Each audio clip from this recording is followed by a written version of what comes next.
అలా నేను మిస్ చేసాం. ఆరోగ్యం చెడగొట్టుకునే దానికన్నా ముందు జాగ్రత్తలు తీసుకోవడం better. Prevention is better than cure అన్నారు. సో కాబట్టి ముందు జాగ్రత్త చర్యలు తీసుకోవాలి. ప్రభుత్వం కూడా అదే ఆలోచిస్తుంది. కేంద్ర ప్రభుత్వం కూడా అత్యవసర సమావేశాన్ని నిర్వహించుకొని ప్రస్తుతం వస్తున్నటువంటి హెచ్ఎంపివి అనేటువంటి వైరస్ దాన్ని అడ్డుకోవాలంటే కనుక ఖచ్చితంగా ముందస్తు జాగ్రత్తలు తీసుకోవాలని కొన్ని మార్గదర్శకాలను కేంద్ర ప్రభుత్వం జారీ చేసింది రాష్ట్ర ప్రభుత్వాలకి. మరి రాష్ట్ర ప్రభుత్వాలు ఆ దిశగా ముందుకు వెళ్తున్నాయంటే ఖచ్చితంగా వెళ్ళాలి. ఒకవేళ వెళ్ళకపోతే కరోనా 2 సమయంలో చెల్లించినటువంటి మూల్యాన్ని చెల్లించుకోవాల్సి వస్తుంది. అందుకే ఇప్పుడు రాష్ట్ర ప్రభుత్వాలు ఆలోచిస్తున్నాయి. మరోవైపు శరవేగంగా చైనా వైరస్ దూసుకొస్తుంది. చైనా నుంచి హెచ్ఎంపివి అనేటువంటి వైరస్ ఇది ప్రత్యేకించి చిన్నపిల్లలకి అలాగే వృద్ధులకి వీళ్ళకి ఎక్కువగా అటాక్ అవుతుంది. శ్వాసకోశ వ్యాధులకి గురయ్యేటువంటి అవకాశం ఉంది అని చెప్పి తెలుస్తుంది. నెలల పిల్లలకి ఈ వైరస్ సోకింది గుజరాత్లో కానీ కర్ణాటకలో కానీ. ఇప్పటికీ గుజరాత్ కర్ణాటకలో నమోదైంది. ఎక్కువగా రద్దీగా ఉండేటువంటి ప్రాంతాల్లోకి మీరు తిరగద్దు వెళ్ళొద్దు అని చెప్పి ప్రభుత్వం చెప్తుంది. అలాగే మీరు చేతులు ఎప్పటికప్పుడు కడుక్కొని శుద్ధంగా ఉంచుకోండి పరిశుభ్రంగా అని చెప్పి చెప్తుంది. భౌతిక దూరాన్ని పాటించండి అని చెప్పి ప్రభుత్వం గైడ్లైన్స్ని జారీ చేసింది. మరి భౌతిక దూరాన్ని పాటించండి అంటే దాన్ని పాటించాలంటే ఏం చేయాలి? వర్క్ ఫ్రమ్ హోమ్ ఇచ్చాలి ఉద్యోగులకి. లేదంటే సమూహాలుగా ప్రయాణం చేయాల్సి వస్తుంది. మెట్రో రైల్లో ప్రయాణం చేయాల్సి వస్తుంది, బస్సుల్లో ప్రయాణం చేయాల్సి వస్తుంది. అప్పుడు పక్కన ఉన్నటువంటి వాళ్ళు షేక్ హ్యాండ్ ఇచ్చినా లేదంటే టచ్ అయినా కానీ ఒకరి నుంచి ఒకరికి ఈ వైరస్ సోకుతుంది అని చెప్పి ప్రభుత్వమే చెప్తోంది. ప్రభుత్వం చెప్తున్నటువంటి గైడ్లైన్స్ ప్రకారం నడుచుకోవాలంటే కనుక ఖచ్చితంగా వర్క్ ఫ్రమ్ హోమ్ అనేది ఉండాల్సిందే. ఇప్పుడు దీని మీద రాష్ట్ర ప్రభుత్వాలు తర్జన భర్జన పడుతూ ఉన్నాయి. ప్రత్యేకించి ఐటీ హబ్బులుగా బెంగళూరు, అలాగే హైదరాబాద్, ముంబై, ఢిల్లీ ఇలా మెట్రో సిటీస్ ఉన్నాయి. ఈ మెట్రోపాలిటన్ సిటీస్లో కొన్ని లక్షల మంది సాఫ్ట్వేర్ ఉద్యోగులు పనిచేస్తున్నారు, ఐటీ ఉద్యోగులు. కరోనా సమయంలో 2019 నుంచి దాదాపు ఇటీవల వరకు కూడా వర్క్ ఫ్రమ్ హోమ్ కొనసాగుతుంది. ఇప్పటికీ కూడా చాలా కంపెనీలు హైబ్రిడ్ సిస్టమ్ని కొనసాగిస్తూ ఉన్నాయి. కొన్ని కంపెనీలు వర్క్ ఫ్రమ్ హోమ్నే కొనసాగిస్తూ ఉన్నాయి.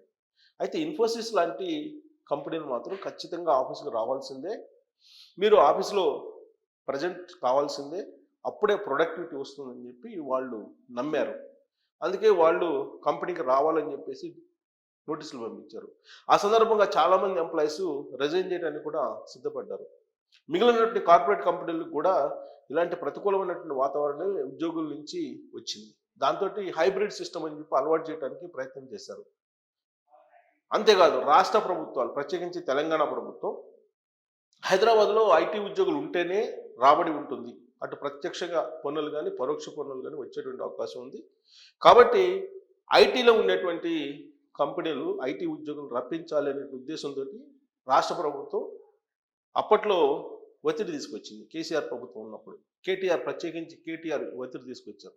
హైదరాబాద్లో ఉండేటువంటి ఐటీ కంపెనీల యాజమాన్యాలన్నిటికీ సమావేశాలు ఏర్పాటు చేసి మీరు అందరినీ రమ్మని చెప్పండి, వర్క్ ఫ్రమ్ హోమ్ ఇవ్వద్దు, ఆఫీసులో రావాల్సిందని చెప్పి కండిషన్స్ పెట్టండి అని చెప్పి ఆయన ఆదేశాలు జారీ చేయడంతో విధులైనటువంటి పరిస్థితుల్లో ఐటీ కంపెనీలు అన్ని వర్క్ ఫ్రమ్ హోమ్ని రద్దు చేసి అందరూ ఆఫీసులో రావాలనేటువంటి ఆదేశాలు అలాంటి మెయిల్స్ పంపించారు. అయితే కొన్ని కంపెనీలు మెయిల్స్ పంపించినప్పటికీ కూడా హైబ్రిడ్ సిస్టమ్ని అలవాటు చేసుకున్నాయి. కొన్ని కంపెనీలు అయితే ఇప్పటికి కూడా వర్క్ ఫ్రమ్ హోమ్ కొనసాగించాలనేటువంటి ఆలోచనతోటే కొనసాగిస్తూ ఉన్నాయి. వాళ్ళకి కావాల్సింది ప్రొడక్టివిటీ. వాళ్ళకి ఎంప్లాయీస్ రోజు వస్తున్నారా రావట్లేదా అనేది ఇమ్మీటీరియల్.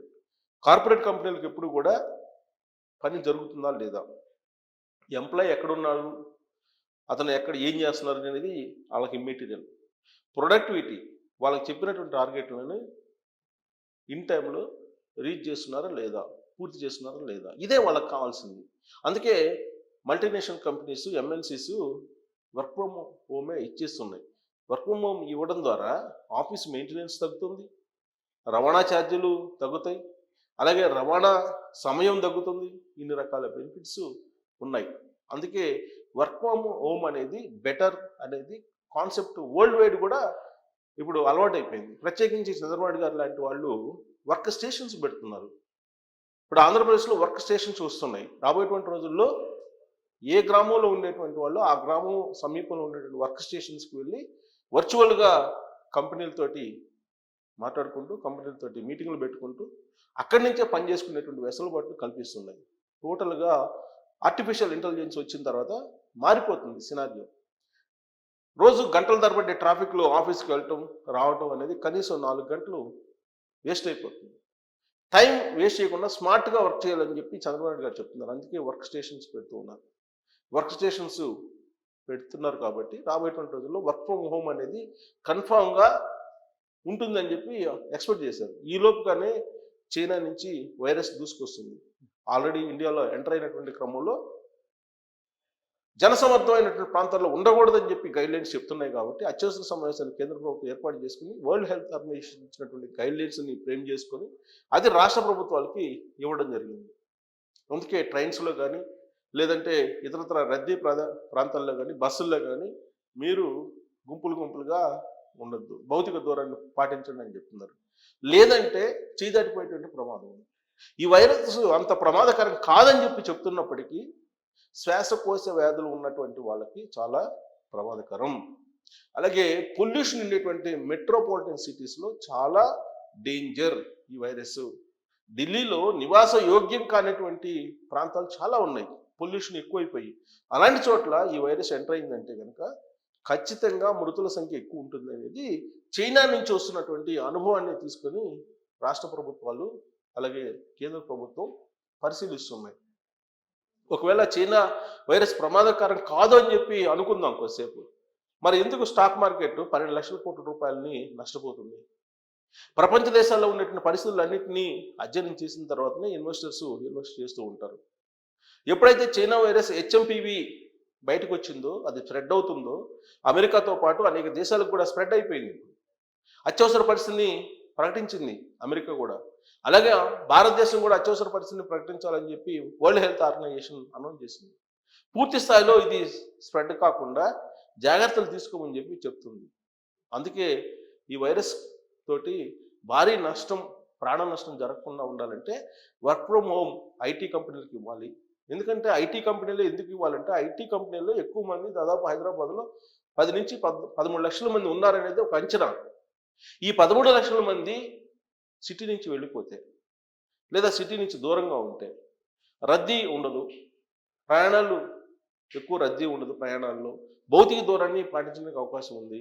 అలాగే వర్క్ ఫ్రమ్ హోమ్ మిగిలిన రంగాలు కూడా, ఒక ఐటీ సెక్టర్ కాదు, మిగిలిన రంగాలు కూడా వీలున్నంత వరకు వర్క్ ఫ్రమ్ హోమ్ ఇవ్వాలి, ఉద్యోగుల్ని ఇంటి నుంచి పనిచేయించడానికి వెసులుబాటు కల్పించాలి అనేటువంటి ఆదేశాలు ఇప్పుడు కేంద్ర ప్రభుత్వం నుంచి వస్తూ ఉన్నాయి. రాష్ట్ర ప్రభుత్వాలు ఇంప్లిమెంట్ చేయాల్సి ఉంది. ఒకవేళ ఇది చేయకపోతే కనుక రాబోయేటువంటి రోజుల్లో హెచ్ఎంపివి అనేటువంటి వైరస్ పిల్లలకి అటాక్ అయ్యే అవకాశం ఉంది. అలాగే వృద్ధులకు అటాక్ అయ్యేటువంటి అవకాశం ఉంది. ప్రాణాలు కోల్పోయేటువంటి ప్రమాదం ఉంది. హాస్పిటల్స్లో బిల్స్ ఎంత వేస్తారో తెలియదు. మనం కరోనా సమయంలో చూసాం, కొన్ని లక్షల రూపాయలు బిల్స్ వేశారు, కొన్ని కోట్ల రూపాయలు బిల్స్ వేసినట్టు హాస్పిటల్స్ కూడా హైదరాబాద్లో ఉన్నాయి. ఏదైనా సరే చేతులు కాలేక ఆకులు పట్టుకోకుండా ముందు జాగ్రత్త చర్యగా ప్రభుత్వాలు చర్యలు తీసుకోవాలి. దాంట్లో భాగంగానే వర్క్ ఫ్రమ్ హోమ్ ఇవ్వబోతున్నారు. సంక్రాంతి తర్వాత కంప్లీట్ షట్ డౌన్ అవుతుంది హైదరాబాదు. సో ఎంప్లాయీస్ అందరూ ఖాళీ చేసి ఎవరి ఇంట్లో వాళ్ళు పనిచేసుకోవచ్చు అనేటువంటి ఆర్డర్స్ రాబోతున్నాయి అనేది తెలుస్తుంది. లేదంటే హెచ్ఎంపివి వైరస్ కారణంగా భారీ మూల్యాన్ని చెల్లించుకోవాల్సి వస్తుందని చెప్పి తెలుస్తుంది. ఇలాంటి సమయంలో రాష్ట్ర ప్రభుత్వాలు కేంద్ర ప్రభుత్వం చెప్పినట్టుగా గైడ్లైన్స్ను పాటిస్తుందా, లేదా కేంద్ర ప్రభుత్వం కూడా ఇది పెద్ద డేంజర్ కాదని చెప్పి రివ్యూ మీటింగ్లో చెప్తూ ఉన్నారు.